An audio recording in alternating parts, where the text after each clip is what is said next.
Oke, adik-adik kelas 9 SMP, sekarang kita bahas materi UN ya. Nah, untuk kali ini kita awali dengan materi kesebangunan. Nah, di sini perhatikan ada ketentuan atau syarat untuk kesebangunan, yaitu perbandingan sisi-sisi yang seletak itu harus sama. Dan yang kedua, sudut-sudut yang seletak juga harus sama. Jadi ini artinya dua buah bangun yang sebangun itu memiliki perbandingan sisi yang sama dan besar sudut-sudut yang seletak juga harus sama. Nah, di sini ada ketentuan bahwa bangun datar yang sudah pasti sebangun itu ada 4. Ya, ini dia.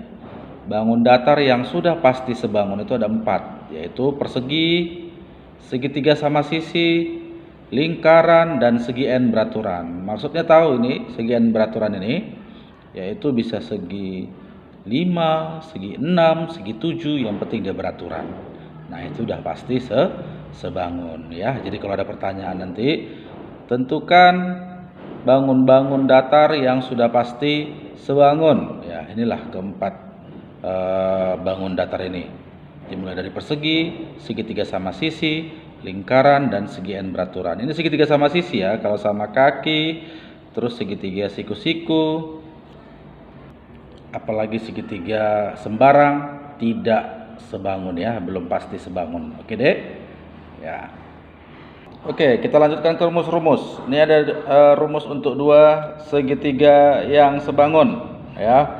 Nah, di sini perhatikan gambarnya. Ya, udah ditentukan sisi-sisinya, sisi E, sisi F, C, D, A, dan B. Nah, itu rumusnya ini.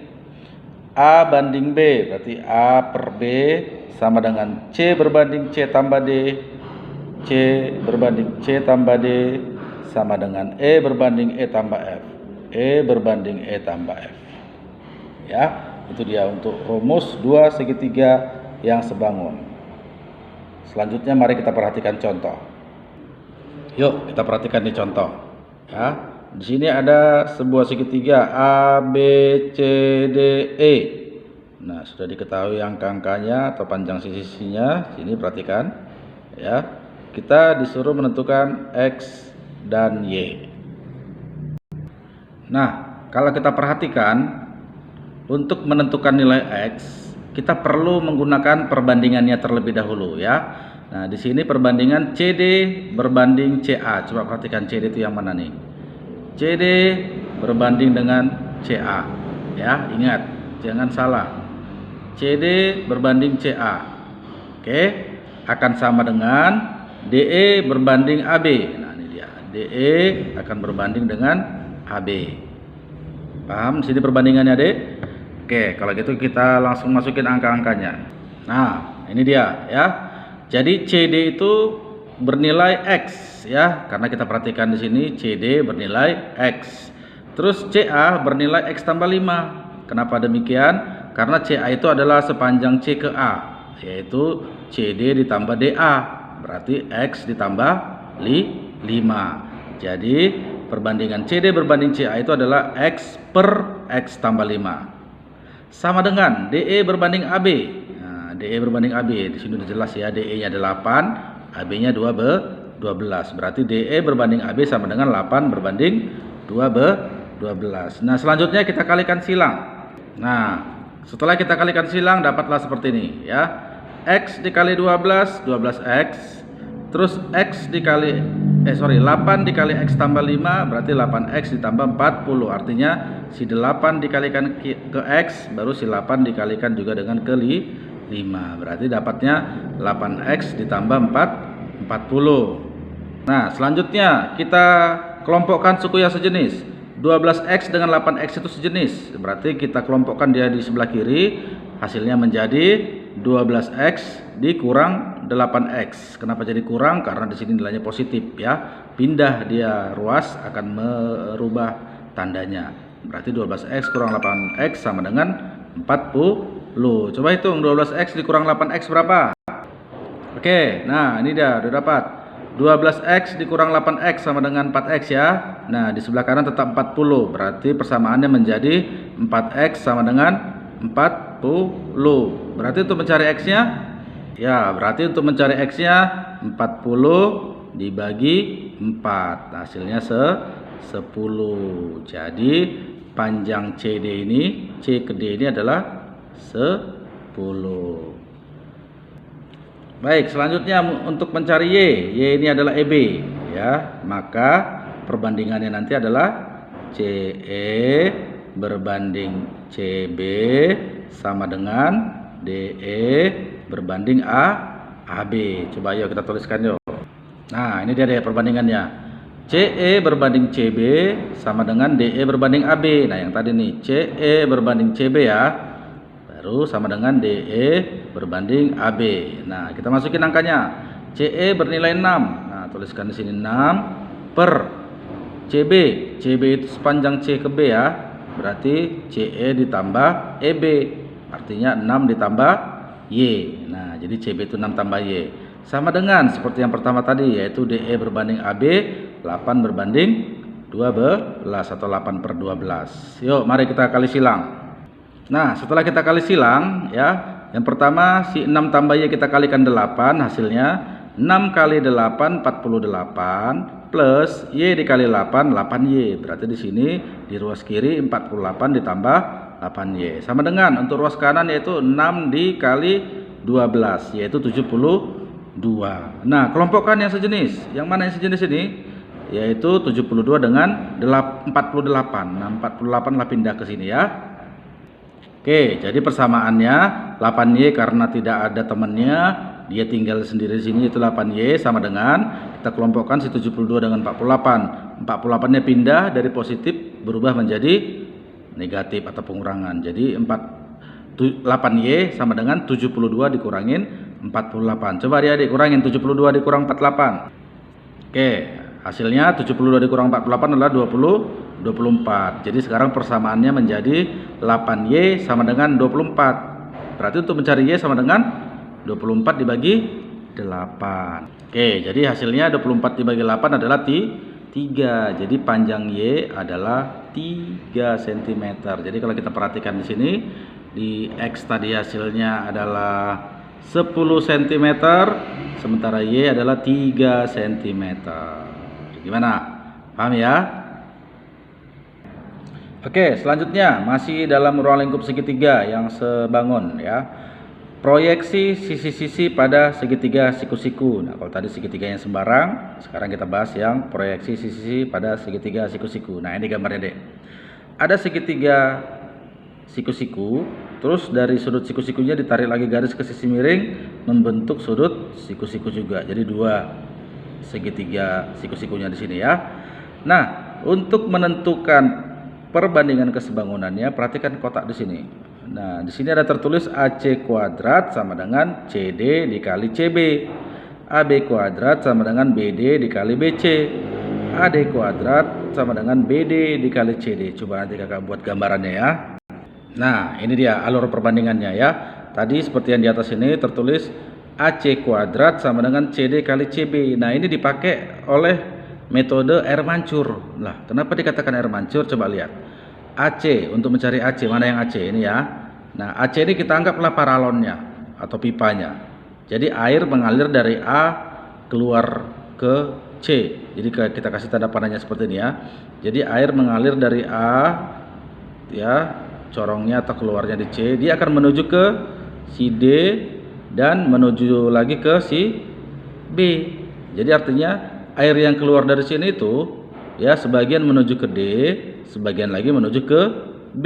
Makanya dibuatlah rumusnya AC kuadrat itu sama dengan CD dikali CB. Nah, perhatikan ini. Nah, perhatikan tuh yang kedua, AB kuadrat. Yo, kita gunakan lagi metode air mancur tadi. AB yang mana garis AB? Yang bawah ya.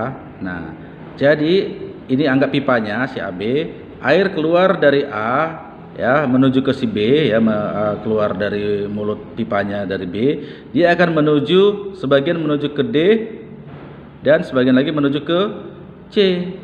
Ingat, lihat, keluar dari B ini dari mulutnya yaitu menuju ke si D dan menuju ke si C.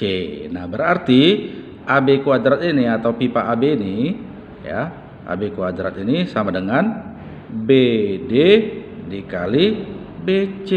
Dapatlah ini.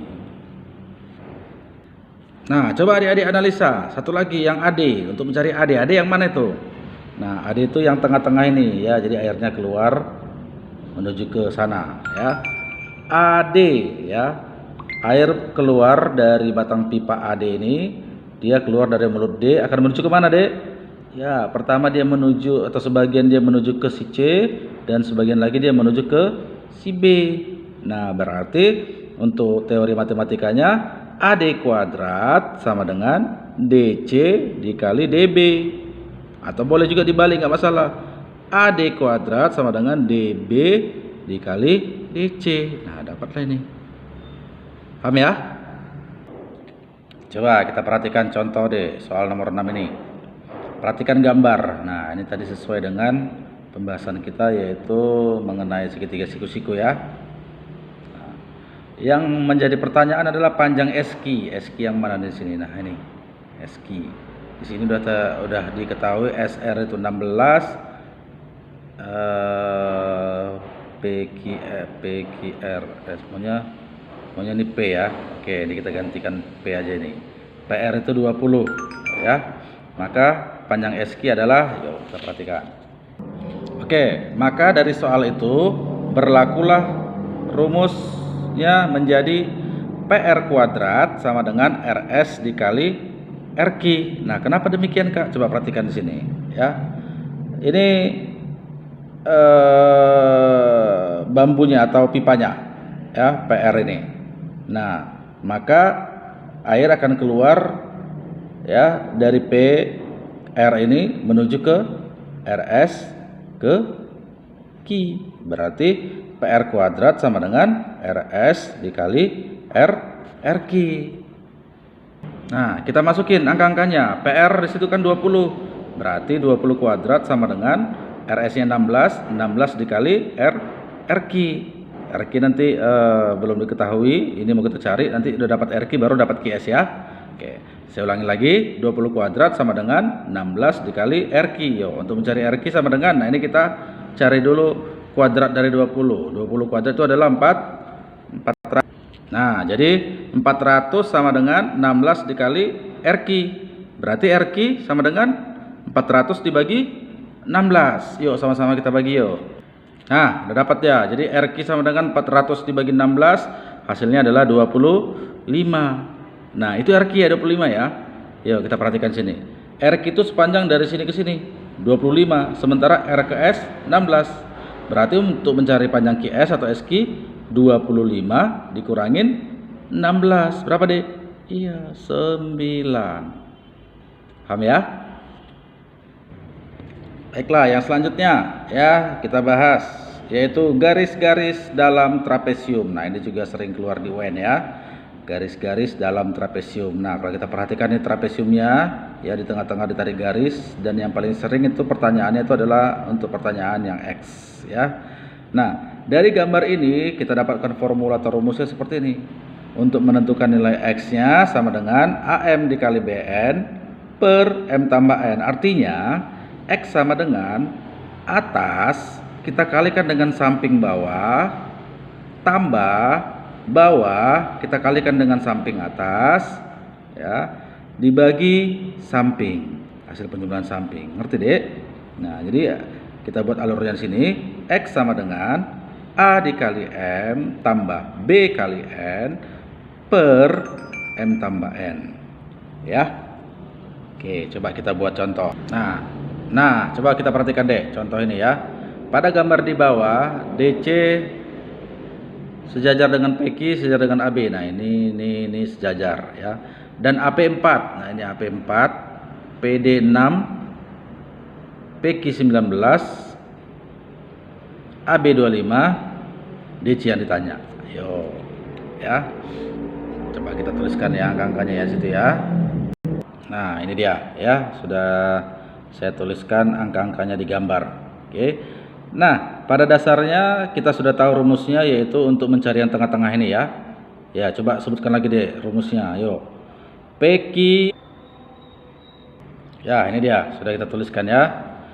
Angka-angkanya digambar. Jadi tadi pada dasarnya untuk mencari PQ itu kayak mana? Untuk mencari tengah-tengah ini, yaitu atas dikali samping bawah tambah bawah dikali samping atas per samping. Samping atas ditambah samping bawah ya tentunya ya. Coba kita buat rumusnya. Nah, ini Dedek jadinya rumusnya ya. PQ sama dengan DC dikali AP, tolong lihat tuh, atas dikali samping bawah tambah AB dikali PD, yaitu bawah dikali samping atas, bagi atau per samping, yaitu AP ditambah PD. Yuk kita masukin lagi angka-angkanya.